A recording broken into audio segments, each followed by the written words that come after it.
Hey everyone, it's Rock for Cash, People's Champ, coming to you live from Cash Stadium. Welcome back to the channel. Welcome to another episode of Cash TV. And this week we will be reviewing Week 8 of the FNFL. But before we get to that, we've got a couple of things to do. First of all, just wanted to send a shout out to me little mate Teddy. Hey Teddy, how are you, buddy? Great to see you. I know that you watch Cash TV with your mum and dad. The Lara West Rams down there, so just keep watching and keep supporting the Cash. You're right up there as one of the number one Cash heads, so great to see you. Secondly, the song for this week, we're going to go back to Eurovision, a song from Finland, Kari Jar, one of Cash's favourites. I know it's a lot of people's favourites. It's Cha Cha Cha, so we'll have this playing in the background. I'll just turn it down a little bit because it might cause a bit of copyright.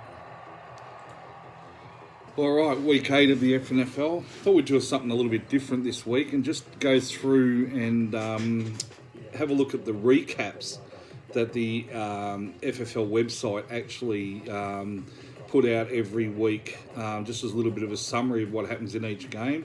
Rather than Cash having to use his brain, he's just going to read what they say. So they're actually all pretty good. So we'll start with the first game. It was Lara West Rams grind out victory over Rock for Cash, moved to 13th place. Lara West Rams picked up 17.3 points from Javonte Williams, edging Rock for Cash 100.36 to 99.32. So 1.04 point win to LWR. LWR took an 11.5 point lead on Thursday and remained in front for the rest of the matchup.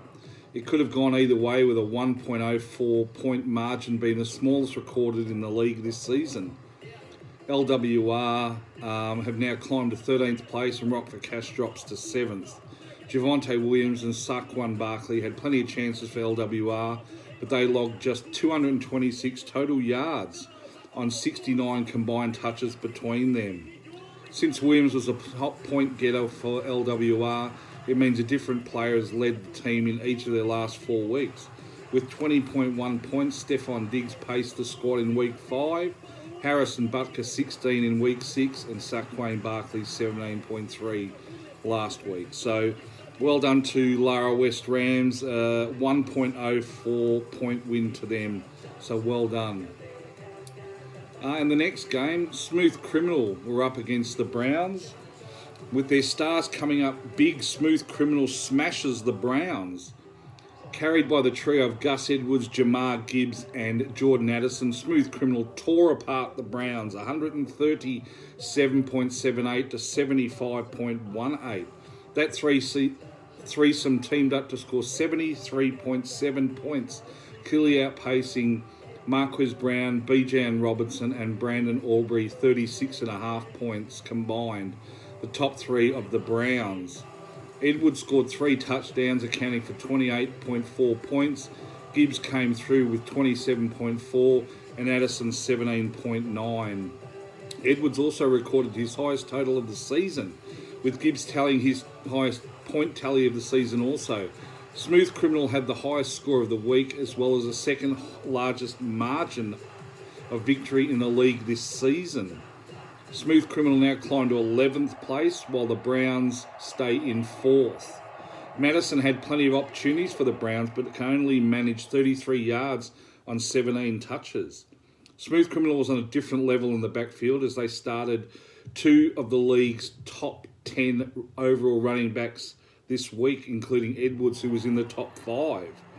Since Edwards was the highest scorer for Smooth Criminal, it means that different players now led the team in each of its last 6 weeks. Whew, there's a lot there, a lot to digest, but well done to Smooth Criminal. Great to see her win that battle against her better half. I'm sure there's been some great discussion about that one. In the next game, Team Mazza were up against Moneymakers 12 Tokyo Drift. And Moneymakers 12 Tokyo Drift scraped past Team Mazza and claimed second spot. Moneymakers 12 got 27.06 from Josh Allen and 15.3 from Chris Godwin to steal one from Team Mazza. 77.16 to 75.20. As the cash goes back to change something there. Tokyo Drift took a 42.36 lead on the Thursday and never looked back. This was anyone's to win, with a 1.96 margin being the second smallest recorded in the league this season, behind the 1.04 that the Cash was involved in with LWR. Moneymakers 12 now climbing to second place, while Team Mazza sinks to last spot on the ladder.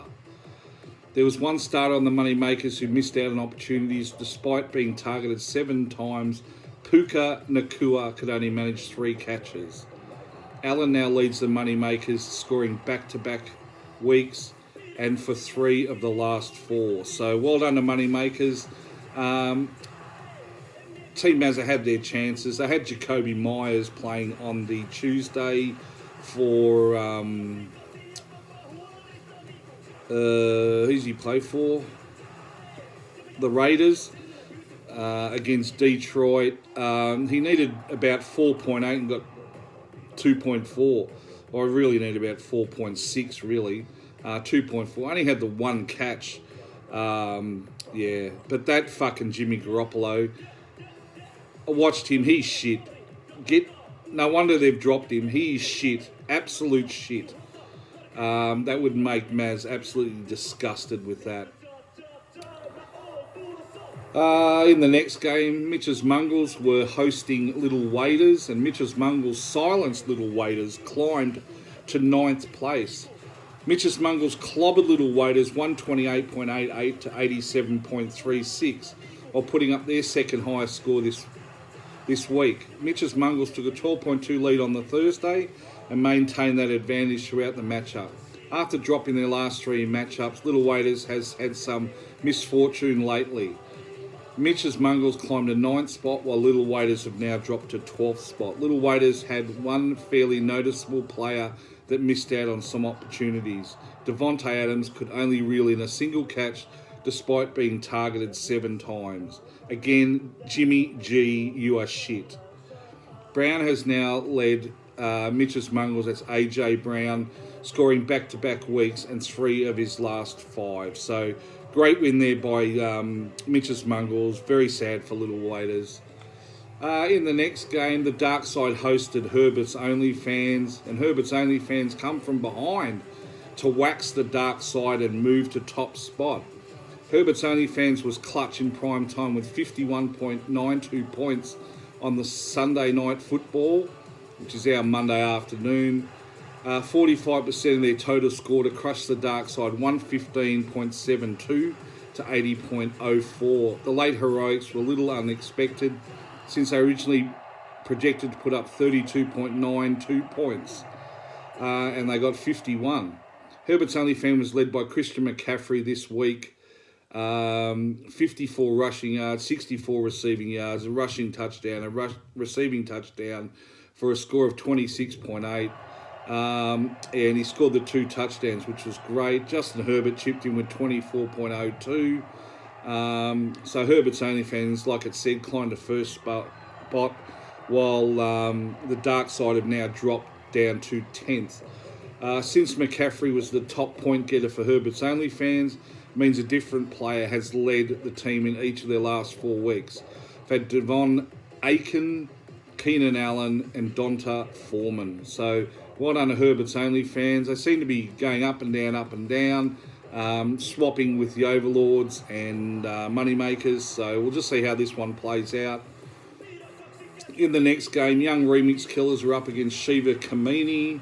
Powered by a signature performance by CD Lamb, Young Remix Killers beats Shiva Kamini. The contribution of CD Lamb made a massive impact, as Young Remix Killers got a victory over Shiva Kamini, 124.56 to 96.36. Lamb went off with 35 points to triumph for the YRK.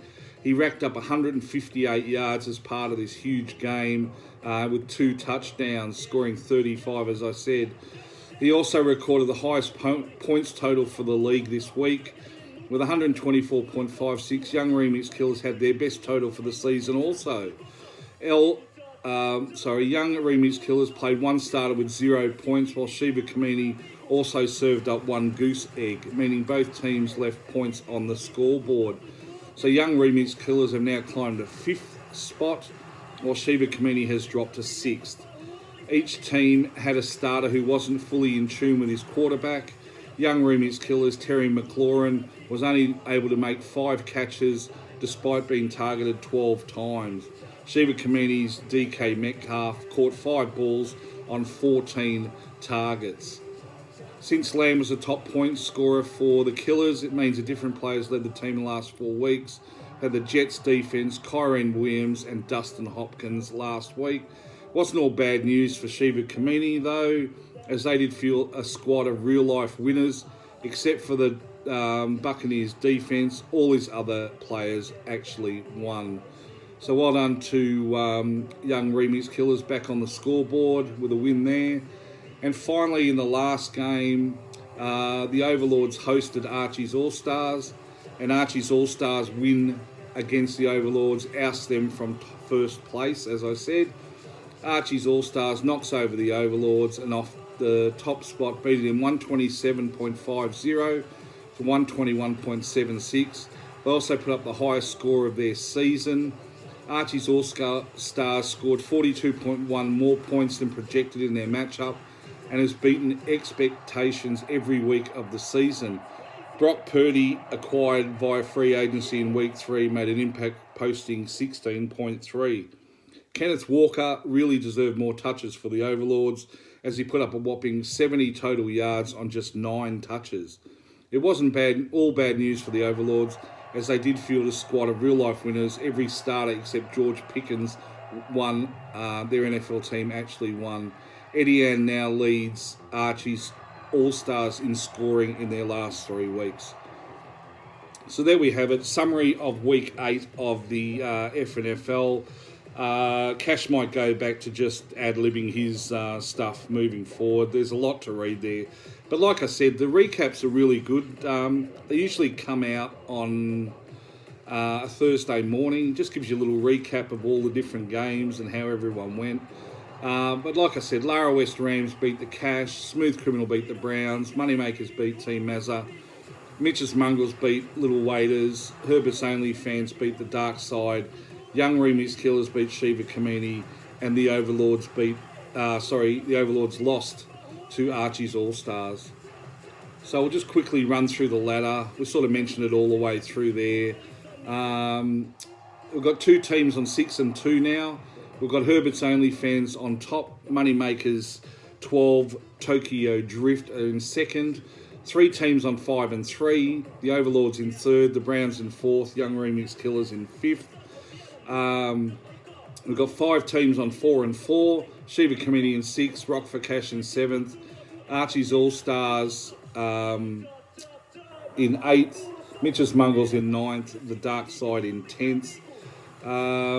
Lone team on 3 and 5 is now Smooth Criminal in 11th, and 3 teams on 2 and 6 down the bottom being Little Waiters in 12th, Lara West Rams in 13th, and Team Mazza in 14th. Now, just another thing I just wanted to bring up before we finish up is something to do with trading. Trading's been good this year. We've had about 10 trades, which has been fantastic. Just one thing I wanted to say, if everyone can just respond to other trades that people send you, it's a little unfair that, you know, these teams are waiting 2, 3, 4, 5 days for you to reply. If you don't want to trade, just hit reject.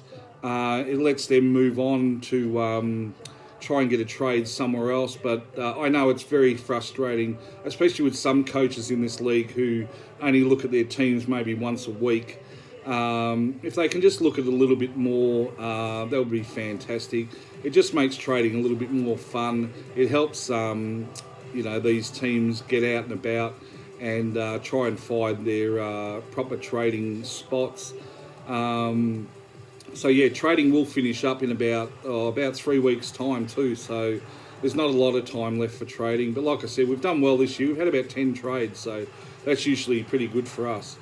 Anyway, that sums up week 8 of the FNFL.